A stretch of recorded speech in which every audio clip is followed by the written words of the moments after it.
Hello friends, मी Vishakha global online मराठीमध्ये आपल्या सर्वांचं स्वागत आहे. आजच्या व्हिडिओमध्ये आपण महाराष्ट्र सेट 2022 साठी पेपर 2 अर्थशास्त्र इकॉनॉमिक्स ज्यांचा पेपर 2 आहे त्यांच्यासाठी ही व्हिडिओ सिरीज, ज्याच्यामध्ये आजचं युनिट आपण बघत आहोत मायक्रो इकॉनॉमिक्स आणि आजच्या टॉपिकचं नाव आहे थेअरी ऑफ कन्झ्युमर बिहेवियर. चला तर सुरू करूया आजच्या सेशनला. सेशन सुरू करण्यापूर्वी जे स्टुडंट्स महाराष्ट्र सेट 2022 साठी प्रिपरेशन करत आहेत किंवा या एक्झामला टार्गेट करत आहेत त्यांच्यासाठी पेपर 2 अर्थशास्त्रासाठी आम्ही एक कंप्लीट कोर्स घेऊन आलो आहोत. जे स्टुडंट्स अर्थशास्त्रामध्ये आपलं महाराष्ट्र सेट एक्झाम क्रॅक करू इच्छितात त्यांच्यासाठी हा कंप्लीट कोर्स खूप हेल्पफुल आहे. कारण या कोर्समध्ये फुल सिलेबस व्हिडिओ लेक्चर्स मिळणार आहेत. म्हणजे ऑल 10 युनिट्स वरचे जे काही सिलेबस आहे त्याचे पूर्ण video lectures, full syllabus test, PDF solution with answers, म्हणजे जे काही तुम्ही टेस्ट किती महत्त्वाचे ते तुम्हाला माहिती आहे, सराव करणं किती महत्त्वाचं आहे त्यासाठी ह्या टेस्ट आहेत. आणि पीडीएफ सोल्युशन विथ आन्सर देखील मिळणार आहेत, जेणेकरून ह्या पीडीएफ तुम्ही वाचून देखील एक्झामला गेलात तरी तुमच्या डोळ्याखालून गेलेले क्वेश्चन्स तुम्ही सहज सॉल्व्ह करून येऊ शकता. फुल सिलेबस नोट्स 10 युनिट्सचे मराठी आणि इंग्लिश दोन्ही लँग्वेजमध्ये नोट्स देखील प्रोव्हाइड केले जाणार आहेत या कोर्समध्ये. PYQs previous year question papers देखील त्याच्यामध्ये तुम्हाला सरावासाठी मिळतील. आणि सराव खूप महत्त्वाचा आहे. नोट्स, व्हिडिओ लेक्चर्स हे तुम्हाला हा कोर्स किंवा ही एक्झाम जी आहे ती क्रॅक करण्यासाठी खूप हेल्पफुल ठरणार आहेत. महाराष्ट्र सेट बरोबरच जे स्टुडंट्स नेटची प्रिपरेशन करत आहेत त्यांच्यासाठी सुद्धा हा कोर्स खूप हेल्पफुल आहे अर्थशास्त्र या विषयाचा. त्याची फीस फक्त 5000 रुपीज आहे. बोनस म्हणून पेपर 2 वर पेपर 1 चा सगळा मटेरियल जे आहे, full syllabus video lectures, 50 full syllabus test, PDF solution with answers, full syllabus notes, PYQs paper 1 च्या देखील इथे मिळणार आहे. म्हणजेच 5000 मध्ये तुमचा पेपर 1 आणि पेपर 2 चा कंप्लीट स्टडी इथे होणार आहे. तर लवकरात लवकर हा कोर्स जॉईन करा, जेणेकरून तुमच्या दोन्ही पेपरचा स्टडी 2022 ची एक्झाम टार्गेट करण्यासाठी उपयुक्त राहील. त्यासाठी तुम्ही हे ऍप्लिकेशन डाउनलोड करू शकता, ग्लोबल ऑनलाईन युनिव्हर्सिटी नावाचा, किंवा दिलेल्या व्हॉट्सअप नंबरवरती मेसेज देखील करू शकता. आपल्याला स्क्रीनवर स्टेप्स दिसतात ऍप डाउनलोड करण्याच्या. अगदी 3 स्टेप्समध्ये तुम्ही हे ऍप्लिकेशन यूज करायला स्टार्ट करू शकता. फक्त तुम्हाला प्ले स्टोअरवरून ऍप्लिकेशन डाउनलोड करायचं आहे. लॉग इन करताना तुमचे डिटेल्स भरून तुमची कॅटेगरी जी आहे MS सेट पेपर 2 इकॉनॉमिक्स ती सिलेक्ट करायची आणि बाकी सगळे इन्फॉर्मेशन तुम्हाला मग चालू होईल आणि इझिली तुम्ही सगळे टॅब्स जे आहेत ते यूज करू शकता. इतका सिंपली ॲप आहे, युजर फ्रेंडली ॲप आहे जे तुम्ही स्टडीसाठी वापरू शकता. सुरू करते आजच्या सेशनला. The study of how individual customer group organisations select, buy, use and dispose the ideas, goods and services to meet their needs and wants is known as consumer behavior. एखादा व्यक्ती किंवा एखादा एक कस्टमर जो आहे, कस्टमरचा ग्रुप आहे किंवा एखादी संस्था आहे जी वस्तू कशा विकत घेते किंवा सेल करते किंवा डिस्पोज करते किंवा काही आयडियाज मांडते, गुड्स अँड सर्व्हिसेस आहेत त्यांच्या नीड कशा मीट होतात, या सगळ्यांचा अभ्यास, याला सगळ्यांना काय म्हणतात, कन्झ्युमर बिहेवियर असं म्हणतात. तर त्याच्या थेअरी आहेत वेगवेगळ्या, ते आपल्याला आजच्या सेशनमध्ये बघायचे. It refers to the consumer action in market place and the motivations behind the actions. तर हे रिलेटेड कशाची आहे कन्झ्युमर बिहेवियर? कन्झ्युमरचं ऍक्शन मार्केट प्लेसमध्ये म्हणजे बाजारामध्ये किंवा एखाद्या ऍक्शन करण्यामागे त्याचा मोटिव्ह काय आहे याविषयी जे अभ्यास आहे त्यांना आपण कन्झ्युमर बिहेवियर म्हणतो किंवा हे त्याच्याशी रिलेटेड आहे. पहिला पॉइंट आहे आपला युटिलिटी, ज्याला उपयोगिता मराठीमध्ये म्हणतात. आणि उपयोगिता हा टॉपिक किंवा ही जी कन्सेप्ट आहे ती खूप महत्त्वाची आहे. प्रत्येक एक्झाम मध्ये एक तरी क्वेश्चन याच्यावरती येतो म्हणजे येतोच, त्यामुळे ही कन्सेप्ट आपल्याला महत्त्वपूर्ण आहे, समजून घेणं गरजेचं आहे. The capacity of a commodity to meet a need is its utility. म्हणजे एखाद्या कमोडिटीची, एखाद्या वस्तूची कॅपॅसिटी म्हणजे त्याची नीड फुलफिल करण्याची कॅपॅसिटी म्हणजे त्याची युटिलिटी आहे. The more the utility obtain from an item the greater the need for it or the stronger the desire to have it. म्हणजे एखादी वस्तू ज्याच्यामध्ये आपली गरज भागवण्याची क्षमता आहे आणि ती आपली घ्यायची इच्छा पण आहे आणि ती पूर्ण पण करणार आहे, म्हणजे त्या वस्तूची ती उपयोगिता आहे. Utility is a subjective concept. ही एक सब्जेक्टिव्ह कन्सेप्ट आहे. The same product can provide various level of utility to the different people as a consumer's desire for an item is usually determined by the utility or the satisfaction he obtain from it. प्रत्येक वस्तूची utility ही प्रत्येक माणसागणिक बदलते, त्याची उपयोगिता प्रत्येक माणसाला वेगळी असते. किंवा त्याची लेवल जी आहे त्या युटिलिटीची उपयोगितेची ती कमी जास्त असू शकते व्यक्तिगणिक. ओके. आता या युटिलिटीचे टाइप्स पण आहेत, प्रकार पण आहेत. उपयोगितेचे प्रकार जे आहे, एक कार्डिनल युटिलिटी एनालिसिस आणि दुसरा आहे total utility. Okay. Cardinal utility मध्ये टोटल युटिलिटी आलेला आहे. कार्डिनल युटिलिटी म्हणजे काय? This analysis suggest that utility may be stated numerically. आता कार्डिनल युटिलिटी मध्ये म्हणजे ती मोजता येण्यासारखी आहे, न्यूमरिकल मध्ये असते. It describes how the level of pleasure following consumption of any good or services can be graded in terms of countable numbers. जे नंबर्स आपण नंबर्स मध्ये काउंट करतो, ज्याची वस्तूची उपयोगिता ही प्रत्येक नंबर्स मध्ये काउंट केली जाऊ शकते, त्याला कार्डिनल युटिलिटी अनालिसिस असं म्हणतात. There can be two measure utilities. म्हणजे ह्याच्यामध्ये कार्डिनल युटिलिटी मध्ये दोन प्रकार असू शकतात. पहिला आहे टोटल युटिलिटी. टोटल युटिलिटी म्हणजे the total satisfaction derived from the consumption of given quantity of the commodity at a given time is known as total utility. म्हणजे एखाद्या स्पेसिफिक टाइम मध्ये टोटल सॅटिस्फॅक्शन एखाद्या वस्तूकडून किंवा कमोडिटी मधून जे मिळालेलं आहे त्या सगळ्याला आपण काय म्हणतो? Total utility. To put it another way, it is total marginal utility. आणि ही सगळी दुसऱ्या ह्याच्यामध्ये ठेवायचं असेल तर त्याला टोटल मार्जिनल युटिलिटी असं देखील म्हणतात.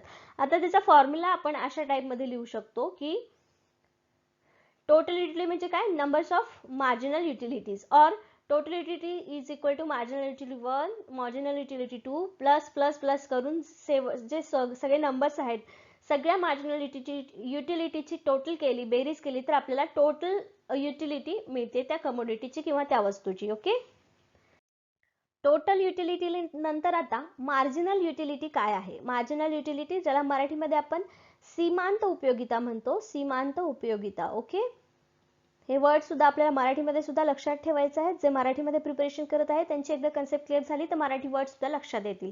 सीमांत उपयोगिता. The marginal utility is the change in overall utility caused by the consumption of additional unit of the commodity. To put it another way, it's the value gained from each additional unit.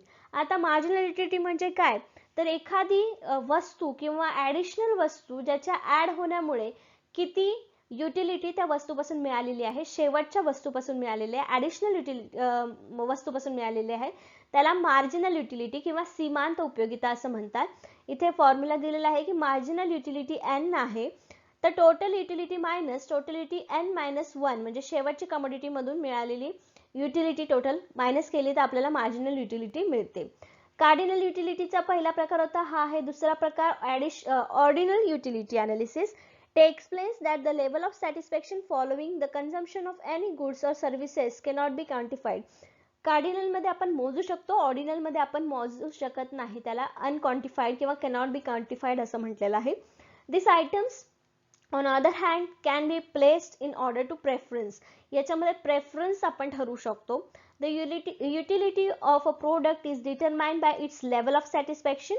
It is more realistic and logical. Indifference cost is a part of ordinal utility analysis. तर यांनी काय सांगितलेलं आपल्याला की cardinal utility पेक्षा realistic कुठली असते तर ऑर्डिनल युटिलिटी असते. याच्यामध्ये फक्त प्रेफरन्स किंवा सॅटिस्फॅक्शन लेवल जे आहे एखाद्या कमोडिटी पासून मिळणारी ती याच्यामध्ये आपण काउंट केली जाऊ शकते. आणि इंडिफरन्स कर्व जे आहे तो ह्याचा पार्ट आहे, ऑर्डिनल युटिलिटी अनालिसिसचा तो पार्ट आहे असं आता आपण म्हणू शकतो. Relationship between TU and MU. आता ह्या दोन्हीमध्ये रिलेशन काय? टोटल युटिलिटी आणि मार्जिनल युटिलिटी ज्याला आपण एकूण उपयोगिता आणि सीमांत उपयोगिता म्हणतो, त्यांच्यामध्ये दोन्हीमध्ये रिलेशन कसं आहे ते बघायचं आहे. As long as the MU is positive. आता मार्जिनल युटिलिटी ही पॉझिटिव्ह आहे. The TU rises in proportion to increase in commodity consumption. जोपर्यंत सीमांत उपयोगिता ही पॉझिटिव्ह आहे तोपर्यंत टोटल युटिलिटी सुद्धा वाढत जाणार. इथे आपल्याला एक टोटल युटिलिटी आणि मार्जिनल युटिलिटीचा चार्ट दिसतोय, म्हणजे आपण ग्राफ तयार केलेला आहे ज्याच्यामध्ये रेड आहे ती टोटल युटिलिटी आणि मार्जिनल युटिलिटी ग्रीन आहे. जोपर्यंत मार्जिनल युटिलिटी ही इथपर्यंत पॉझिटिव्ह आहे तोपर्यंत कर्व देखील वाढत चाललेला आहे.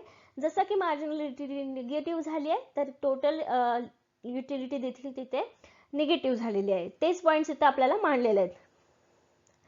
Total utility grows increased at a slower rate when mu from each succeeding unit start decreasing. जेव्हा जेव्हा mu म्हणजे सीमांत उपयोगिता ही कमी कमी होत जाते तसंच तिथे एकूण उपयोगिता सुद्धा कमी होत आहे. The MU becomes 0 when TU achieves its maximum value. आता इथे काय सांगितलेलं आहे, जिथे टोटल युटिलिटी मॅक्झिमम असेल तिथे म्हणजे कुठे असणार आहे मॅक्झिमम इथे, तर तिथे 0 MU असणार आहे, म्हणजे सीमांत उपयोगिता तिथे 0 असणार आहे. Okay. TU stops expanding at this point. इथे काय होतं, 0 जेव्हा युटिलिटी होते सीमांत उपयोगितेची, तेव्हा तिथे मग एकूण उपयोगिता वाढणं थांबते. Which is refer to as a point of safety. हा सेफ्टी पॉइंट म्हणून रेफर केला जाऊ शकतो. Point C where MU is 0 and the point A where TU is maximum. Okay. When consumption exceeds the joint point of satisfaction, MU turns negative and TU becomes decline. Situation after C and in the diagram. Okay. तर इथे आपल्याला ही situation दिलेली आहे. ही 0 इथे एक आहे, त्याच्यानंतर ही price दिलेली आहे, त्याच्यानंतर मार्जिनल युटिलिटी ही आहे, मार्जिनल युटिलिटी ही आहे टोटल युटिलिटी. जसं जसं मार्जिनल युटिलिटी ही कमी कमी होत जाते तसं तसं हे टोटल युटिलिटी वाढत जाते. पण एक पॉईंट असा येतो की जेव्हा मार्जिनल युटिलिटी निगेटिव्ह होते तेव्हा टोटल युटिलिटी सुद्धा कमी होत जाते. आणि हेच रिलेशनशिप बिटवीन TU म्हणजे एकूण उपयोगिता आणि सीमांत उपयोगितामध्ये आपल्याला एक्सप्लेन केलेलं आहे. ओके. युटिलिटी बघितली काय आहे, त्याच्यानंतरचे दोन टाईप बघितले, कार्डिनल अँड ऑर्डिनल. त्याच्यामध्ये पण टोटल युटिलिटी, मार्जिनल युटिलिटी हे दोन प्रकार बघितले, जे कार्डिनल युटिलिटी सब टाईप आहेत. आणि आता आपण बघतोय law of diminishing marginal utility, ज्याला मराठीमध्ये म्हणतात घटत्या सीमांत उपयोगितेचा सिद्धांत. काय म्हणतात? घटत्या सीमांत उपयोगिता सिद्धांत. Okay. According to the law of diminishing marginal utility, as a consumer consume more units of commodity, the marginal benefit received from each succeeding unit declines. तर हे आहे स्टेटमेंट किंवा लॉ हा डिमिनिशिंग मार्जिनल युटिलिटीचा, घटत्या सीमांत उपयोगितेचा. सीमांत उपयोगिता कशी आहे, जसं जसं आपण कमोडिटी कंझ्युम करत जातो तसं जसं प्रत्येक कमोडिटी बरोबर त्याची उपयोगिता जी आहे ती घटत जाते, कमी कमी होत जाते. The law of demand is founded on this principle. तर डिमांड लॉ जो आहे तो या प्रिन्सिपल वरती तयार झालेला आहे असं आपण म्हणू शकतो. As the concept of reduce pricing is related the law of diminishing marginal utility. ही कन्सेप्ट याच्याशी रिलेटेड आहे. Consumers are prepared to spend lesser monetary amounts for the more of the products as its utility falls with the increase consumption. कसं होतं, customer म्हणजे commodity बरोबर जसं जसं त्याचे नंबर्स वाढत जातात तसं तसं त्याची युटिलिटी कमी कमी होत जाते. म्हणून मग त्याच्यावरती स्पेंड करण्यासाठी पैसे जे आहेत ते कमीत कमी वापरावे किंवा वापरायचं कसं याविषयी मग वेगवेगळे नियम किंवा वेगवेगळ्या पद्धती लागू केलेल्या आहेत त्याच्यामध्ये. आणि हा आपल्याला डिमिनिशिंग मार्जिनल युटिलिटी लॉ जो पुढे बघायचा आहे आणखी. Assumption for this law. तर या लॉ साठी काहीतरी अजम्पशन्स आहेत की या स्पेसिफिक अजम्पशनवर गृहितांवरतीच हा लागू होतो. Only standard units are consume for commodity. कमोडिटीसाठी फक्त स्टँडर्ड युनिट्स आपण इथे लक्षात ठेवलेले आहेत. Continuous consumption of commodity takes place. त्याच्यानंतर जी कमोडिटी आहे ती कंटिन्यू आपण कन्झ्युम केली पाहिजे, त्याच्यामध्ये कुठलाही गॅप नको, म्हणजे आज एक वस्तू उद्या एक वस्तू असं नाही चालणार, तिथे कंटिन्युटी असली पाहिजे कन्झम्पशन मध्ये. ओके. तर इथे दिलेलं आहे युनिट्स, टोटल युटिलिटी आणि मार्जिनल युटिलिटी. जेव्हा आपण एक युनिट घेतो, आता आपण एक्झाम्पल घेऊया ऍपलचं. ओके. ऍपलचं युनिट घेतलं, एक ऍपल जेव्हा खातो तेव्हा त्याची टोटल युटिलिटी जी आहे ती 10 असते आणि पहिलं युनिट असल्यामुळे त्याची मार्जिनल युटिलिटी देखील 9 असते, त्याच्या 10 असते सॉरी. नंतर सेकंड ऍपल जेव्हा खातो, आणि हे सगळे ऍपल्स कसे असतात, एकसारखे आकाराचे असतात, सगळे ऍपलच असतात, हे आपण अजम्पशन इथे पकडतो आहोत. दुसरा ऍपल घेतल्यानंतर त्याची टोटल युटिलिटी ही 19 होते, 19 होते, कारण त्याची सीमांत उपयोगिता जी आहे ती सेकंड म्हणजे दुसऱ्या नगाला कमी होते, ते 9 होते. आणि मग तिसऱ्या नगाला त्याची टोटल युटिलिटी 25 होते, कारण मार्जिनल युटिलिटी 6 होते. या सगळ्यांची टोटल करत 25 टोटल युटिलिटी होते. नंतर चौथ्या नगाला 28, कारण मार्जिनल युटिलिटी ही 3 असते, कमी होते. जसं जसं नग वाढेल तसं तसं मार्जिनल युटिलिटी ही कमी होताना दिसते, सीमांत उपयोगिता त्याची कमी होताना दिसते. मग पाचव्या नगाला टोटल युटिलिटी 28च राहते, कारण त्याची मार्जिनल युटिलिटी सीमांत उपयोगिता ही 0 असते. एक क्षण असा येतो की जिथे त्याची मार्जिनल युटिलिटी काहीही काम करत नाही, सीमांत उपयोगिता त्याची 0 असते आणि तिथे मग हायेस्ट टोटल युटिलिटी आपल्याला मिळते 28. ओके. आणि 6व्या नगाला मात्र मार्जिनल युटिलिटी सीमांत उपयोगिता ही मायनस मध्ये जाते आणि मायनस मध्ये गेल्यावरती मग टोटल युटिलिटी सुद्धा कमी होते, मायनस होते आणि तिथे 27 6व्या नगाला आपल्याला दिसते. आता याच्यामध्ये बघितलेलं आहे की या टेबलमध्ये जो आपण टेबल बघितला त्याच्यामध्ये मार्जिनल युटिलिटी, टोटल युटिलिटी बघितली, प्रत्येक नगासोबत कशी घटत होती आणि कशी वाढत होती. तर त्याच्याविषयी काही आपल्याला पॉईंट सांगितलेले आहे. Total utility keeps on increasing at decreasing rate of MU is falling. जोपर्यंत सीमांत उपयोगिता कमी होत नाहीये तोपर्यंत टोटल युटिलिटी म्हणजे एकूण उपयोगिता ही वाढती दिसते. when TU म्हणजे total utility is maximum that 28 and 5th unit MU becomes 0. ते पण आपण बघितलं की एकूण उपयोगिता सगळ्यात हायेस्ट होती 5व्या युनिटला, तेव्हा मार्जिनल युटिलिटी ही 0 होती. आफ्टर दिस पॉइंट MU बिकम्स निगेटिव्ह आणि शेवटी 0 आल्यानंतर एक सीमांत उपयोगिता होती जी निगेटिव्ह मध्ये गेली होती आणि तिथून मग TU म्हणजे एकूण उपयोगिता वक्र जो आहे तो खाली घटत्या किंवा निगेटिव्ह साइडने म्हणजे खाली होताना दिसत होता. TU will be increased only up to the situation when MU is positive. Once MU turns negative, TU starts falling. तर ही कंडिशन आहे की जेव्हा एकूण उपयोगिता वाढत असते त्या सिच्युएशन पर्यंत जोपर्यंत फक्त मार्जिन म्हणजे सीमांत उपयोगिता फक्त पॉझिटिव्ह आहे तोपर्यंतच एकूण उपयोगिता ही वाढती असते आणि जर सीमांत उपयोगिता निगेटिव्ह झाली तर तिथे आपल्याला एकूण उपयोगिता सुद्धा कमी होताना दिसते. ओके, आणि आता हा पॉइंट आहे आपला इंडिफरन्स कर्व. इंडिफरन्स कर्व म्हणजे काय आपल्याला बघायचं आहे. An indifferent curve is a graphical representation which shows all the product combination that gives the same level of satisfaction to the consumer. आता या डिमिनिशिंग लॉ मुळे काय करतं कन्झ्युमर काय करतो तर सगळ्या वस्तू किंवा सगळे कमोडिटीज हा एकसारख्या नाही घेत, त्याच्या म्हणजे आवडीनुसार वेगवेगळ्या कमोडिटीचं कॉम्बिनेशन तो घेऊ शकतो, वेगवेगळ्या सॅटिस्फॅक्शन साठी त्या वेगवेगळ्या वस्तू घेऊ शकतो. तर इंडिफरन्स हा त्याचंच ग्राफिकल रिप्रेझेंटेशन आहे की कुठलं कॉम्बिनेशन त्याला परवडणारं आहे किंवा सॅटिस्फॅक्शन देणार आहे. Since all the combination provide same level of satisfaction, the consumer favor them all equally. As result, the indifference curve got its name. Okay, याच्यामुळे याच्यामध्ये वेगवेगळ्या गोष्टी किंवा सॅटिस्फॅक्शन देणारं कॉम्बिनेशन असतं म्हणूनच याला आपण इंडिफरन्स कर्व असं म्हणतो. A simple two-dimensional graph is used to standard indifference curves analysis. तर हा इंडिफरन्स कर्व दाखवण्यासाठी फक्त 2-dimensional ग्राफ बस असतो किंवा त्याच्यावर ते दाखवलं जातं. Each axis represents the difference from economic good. The customer along the differences curve is unconcerned with any of the combination of commodities indicated by points on the curve, since all the combination of product on a indifference curve deliver the same degree of utility to the consumer. याच्यामध्ये काय देतं की प्रत्येक गोष्टीची utility ही same असते पण परवडणारी असावी किंवा मार्जिनल युटिलिटी डिमिनिशिंग मार्जिनल युटिलिटीचा लॉ जो आहे त्याच्यानुसार नुकसान न होता जास्तीत जास्त फायदा व्हावा यासाठी हा इंडिफरन्स कर्व आपल्याला अभ्यासायचा आहे. इंडिफरन्स कर्व कसं सांगू शकतो आपण आता इथे दोन कॉम्बिनेशन दिलेले आपल्याला दोन कमोडिटीचं जसं की गुड Y आणि गुड Z हे दोन वस्तू आहेत आणि ते कॉम्बिनेशन दिलेलं आहे ABC. तर एक वस्तू Y ची घेतली तर Z वस्तू 10च्या, दोन वस्तू Y च्या असतील तर 10 वस्तू Z च्या आणि Y च्या 3 वस्तू असतील तर Z च्या 10 वस्तू हे ठेवलेलं आहे. आणि इथे इंडिफरन्स कर्व कसा असतो ते दाखवलेलं आहे. कमोडिटी Y एका ऍक्सिस वरती आहे आणि कमोडिटी Z ही एक्स ऍक्सिस वर दिलेली आहे.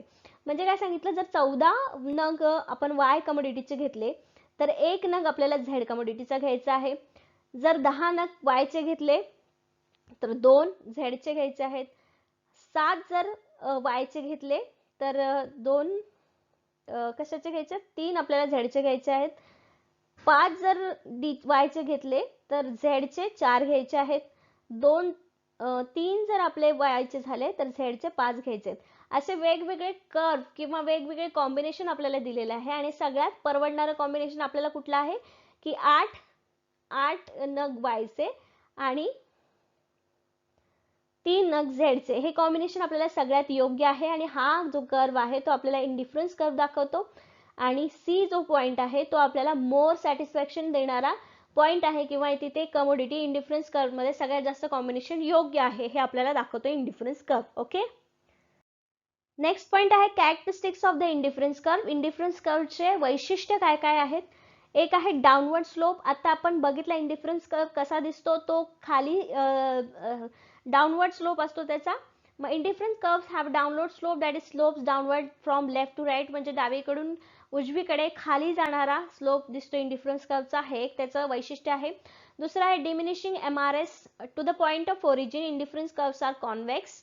It's because of marginal rate of substitution is decreasing. marginal rate substitution चे कसे असतात, डिक्रीजिंग असतात, म्हणून हा कर्व खाली जाणारा दिसतो आणि तो कॉन्व्हेक्स प्रकारचा असतो. कॉन्केव्ह आणि कॉन्व्हेक्स दोन प्रकार असतात माहिती आपल्याला. हा आहे कॉन्व्हेक्स आणि हा आहे concave. Okay. IC never intersects. IC means indifferent curves never intersects, म्हणजे ते दोघांना एकमेकांना कधी छेदत नाहीत. Okay. The curves of indifference curves never meet or intersect. 2 points on two different ICs can possible provide the same level of satisfaction. दोन ICs जे आहेत ते कधीही सेम सॅटिस्फॅक्शन दाखवत नाहीत आणि ते कधीही एकमेकांना इंटरसेक्ट करत नाहीत. त्याच्यानंतर चौथा पॉइंट आहे, चौथं वैशिष्ट्य आहे higher indifference curve. A higher level of satisfaction is represented by higher indifference curve. हे इंडिफरन्स कर्व जे आहे त्याच्यामधला हायर वाला जो असतो तो आपल्याला हायर सॅटिस्फॅक्शन दाखवत असतो. नेक्स्ट पॉइंट जो आहे, नेक्स्ट वैशिष्ट्य जे आहे ते आहे indifference curve never touch X axis or Y axis. आपण त्याची हे ग्राफ बघितला कसा होता आणि इंडिफरन्स कर्व असा होता, तो कुठेही एक्स एक्सिसला किंवा वाय एक्सिसला टच होत नाही, हे सुद्धा त्याचं एक वैशिष्ट्य आहे. ओके. हे इंडिफरन्स कर्वचे कॅरेक्टरिस्टिक्स आहे. याच्यावरती देखील आपल्याला एक्झाम मध्ये क्वेश्चन विचारला जाऊ शकतो, त्यामुळे हे आपल्याला लक्षात असले पाहिजे. जर आपल्याला हा इंडिफरन्स कर्व कसा ड्रॉ केला जातो किंवा कसा येतो हे जर समजलं तर तुम्ही कॅरेक्टरिस्टिक त्याचे मनाने सुद्धा सांगू शकता. ओके. Law of demand. आता हा सगळ्यांना ओळखीचा लॉ आहे, त्यामुळे मी हा प्रॉपर पूर्ण न घेता त्यातले काही फक्त पॉइंट्स घेणार आहे. लॉ ऑफ डिमांड काय सांगतो, the effect of price changes on amount desired of an item are described in the form of law is known as law of demand. प्राइसच्या बदल्यामध्ये एखाद्या वस्तूची प्राइस कशी चेंज होते, म्हणजे डिमांड कशी चेंज होते, याविषयी जो लॉ आहे त्याला लॉ ऑफ डिमांड असं म्हणतात. It assess that. आता हे जे पॉइंट आहे किंवा हा जो लॉ आहे तो लॉ ऑफ डिमांडचा आहे, जो आपल्याला माहिती आहे जेव्हा प्राइस एखाद्या वस्तूची कमी होते तेव्हा डिमांड वाढते आणि जेव्हा एखाद्या वस्तूची प्राइस वाढते तेव्हा डिमांड कमी होते. वाईस वर्सा त्याचा इफेक्ट आपल्याला दिसून येतो. इनव्हर्स रिलेशनशिप त्याला असं म्हणतात. हा वर्ड आपल्याला इकॉनॉमीमध्ये लक्षात ठेवायचा आहे. Okay. Exception to the law of demand. आता काही गोष्टी अशा आहेत ज्या लॉ ऑफ डिमांडला एक्सेप्शन आहे, म्हणजे तिथे तो लॉ दिसत नाही. पहिला आहे article of distinction. when the good is considered is a one of the status, the price grows, so must the also demand for these goods is also because of their high prices. जसं की काही articles of distinction म्हणजे काय, एखादी वस्तू आहे तिला ते वैशिष्ट्य आहे त्याचं आणि त्याची कितीही प्राइस वाढली तरी ते वस्तू घेणारच लोक त्या प्राइसला, त्याच्यामध्ये हा नियम लागू होत नाही. जसं की अँटिक पीस आहे, प्रिशियस ज्वेलरी आहे, तर या गोष्टींबाबत इथे हा नियम लागू होत नाही. त्याची प्राइस कितीही वाढली तरी ते लोक खरेदी करणारे करतातच. नंतर गुड्स ऑफ नेसेसिटी, ज्या जीवनावश्यक वस्तू आहेत त्याच्यामध्ये पण प्राइस वाढली तरी आपल्याला त्याच्यामध्ये कुठलाही फरक पडत नाही, त्याच्या मागणीमध्ये कुठलाही फरक पडत नाही. कारण मीठ जरी 5 रुपयाला असेल तरी ते जेवणामध्ये टाकावंच लागतं. 10 रुपये जरी त्याची प्राइस झाली तरी ते आपल्याला जेवणात टाकावंच लागतं. म्हणजे त्याचा प्राइसचा त्याच्या यूज वरती किंवा डिमांड वरती काहीही फरक पडत नाही, कारण हे एक्सेप्शन आहे लॉ ऑफ डिमांड साठी. नंतर gift and good. When the good under consideration is a good gift and good, म्हणजे अंडर कन्सिडरेशन असणारे गुड्स जे आहेत ते गिफ्ट अँड गुड आहेत आणि त्याच्या बाबतीत सुद्धा हा लॉ लागू होत नाहीत. हे काही एक्सेप्शन्स आहेत लॉ ऑफ डिमांड साठीचे. आता टाइप्स ऑफ गुड्स तर माहिती आहेत आपल्याला डिमांड लॉ ऑफ डिमांड साठी. आता त्याचे गुड्सचे टाइप कुठले कुठले आहेत ते बघूया आपण. Normal goods, inferior goods, gift and goods, substitute goods आणि कॉम्प्लिमेंटरी गुड्स. एक एक करून समजून घेऊया. पण आपण काय म्हणतो, इन्फिरियर गुड्स आणि गिफ्ट अँड गुड्स एकच आहेत असं आपण कधी कधी म्हणतो, पण नाही, त्या सगळ्यांमध्ये फरक आहे, तो आपल्याला बघायचा आहे. Normal good is a one whose demand rises in response to an increase in consumers income or pay. Normal good मध्ये त्यांच्या इन्कम मध्ये वाढ झाली की त्याच्या डिमांड मध्ये सुद्धा वाढ होते. नॉर्मल गुड्स त्यांना म्हणतात.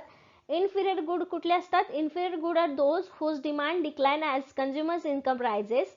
As a result, as consumer affordability rises, so does the demand for lower quality goods.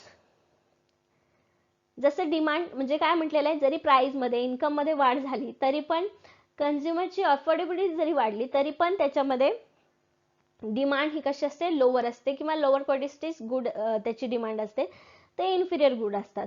Gift good काय, it is a low income low luxury item contradicts conventional economic and consumer demand theories. When the price rises, demand for given item rises, and when the price falls, demand for given goods reduces.